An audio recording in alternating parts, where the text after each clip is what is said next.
اب وقت تھا اس اعلان کو حقیقت میں بدلنے کا۔ پھر اللہ نے حضرت آدم علیہ السلام کی تخلیق کا حکم دیا۔ یہ کوئی عام تخلیق نہیں تھی، اللہ نے اس کے لیے زمین کے ہر حصے سے مٹی جمع کرنے کا حکم دیا۔ ایک صحیح حدیث میں نبی محمد صلی اللہ علیہ وسلم نے فرمایا، اللہ تعالیٰ نے حضرت آدم علیہ السلام کو ایک مٹھی مٹی سے پیدا کیا جو اس نے پوری زمین سے لی، اس لیے آدم کی اولاد زمین کے مطابق آئی۔ ان میں سے کچھ سرخ، کچھ سفید، کچھ کالے، کچھ ان کے درمیان، کچھ نرم مزاج، کچھ سخت مزاج اور کچھ برے اور کچھ اچھے ہیں۔ اب جب وہ مٹی آ گئی تو اس مٹی کو رحمت کے پانی سے دھویا گیا، پھر اسے مختلف مرحلوں سے گزارا گیا جس کا ذکر قرآن میں مختلف جگہوں پر ہے۔ تراب، زمین کی سطح سے لی گئی مٹی۔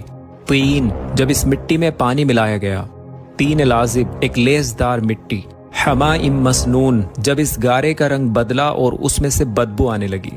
صلالن کالفخار، جب یہ مٹی سوکھ کر ٹھکری کی طرح سخت ہو گئی جس سے ٹھوکر لگنے پر آواز آتی تھی۔ ایک عرصے تک یہ مٹی کا جسم، یہ اللہ کا بنایا ہوا ڈیزائن، یہ ماسٹر پیس اسٹیچو بے جان پڑا رہا۔ ابلیس جو اس وقت ایک عبادت گزار جن تھا اور فرشتوں کے ساتھ رہتا تھا، اس نئے بنائے جا رہے مجسمے اور اسٹیچو کو دیکھ کر حسد اور غصے میں آ گیا۔ وہ اس کے دائیں بائیں گھومتا اور اس پر ٹھوکر مارتا، اور یہ دیکھ کر کہ وہ اندر سے کھوکھلا ہے، سمجھ گیا کہ یہ مخلوق اپنے اوپر قابو نہیں رکھ پائے گی۔ پھر وہ عظیم لمحہ آیا جب اللہ تعالیٰ نے اس مٹی کے پتلے میں اپنی طرف سے روح پھونکی۔ جیسے ہی روح سر سے داخل ہوئی، حضرت آدم علیہ السلام کی آنکھیں کھلیں اور انہیں چھینک آئی۔ ان کے منہ سے جو پہلے بول نکلے وہ اپنے خالق کی تعریف تھی۔ الحمدللہ، تمام تعریف اللہ کے لیے۔ اس طرح انسانیت کا آغاز اللہ کی حمد اور اس کی رحمت کے ساتھ ہوا۔ سوچئے اس ہستی کے بارے میں جسے اللہ نے اپنے ہاتھوں سے بنایا، یعنی ہم اللہ کی بیسٹ کریشن ہیں۔ صحیح بخاری اور صحیح مسلم کی حدیث ہمیں بتاتی ہیں کہ حضرت آدم کا قد 60 ہاتھ یعنی لگ بھگ 90 فیٹ تھا۔ ایک عظیم و شان اور خوبصورت جسم، یہی ان کا اصلی قد تھا جس کے ساتھ انہیں جنت میں پیدا کیا گیا، اور اسی قد کے ساتھ انہیں زمین پر اتارا گیا۔ رسول اللہ صلی اللہ علیہ وسلم نے فرمایا، ہر شخص جو جنت میں داخل ہوگا وہ آدم علیہ السلام کے ڈیزائن پر بیسڈ ہوگا، یعنی جسمانی طور پر سب 90 فیٹ کے ہوں گے۔ حضرت آدم علیہ السلام کی تخلیق کے بعد اللہ نے انہیں ایک ایسی چیز عطا کی جو انہیں فرشتوں پر بھی فضیلت دیتا ہے، یعنی علم،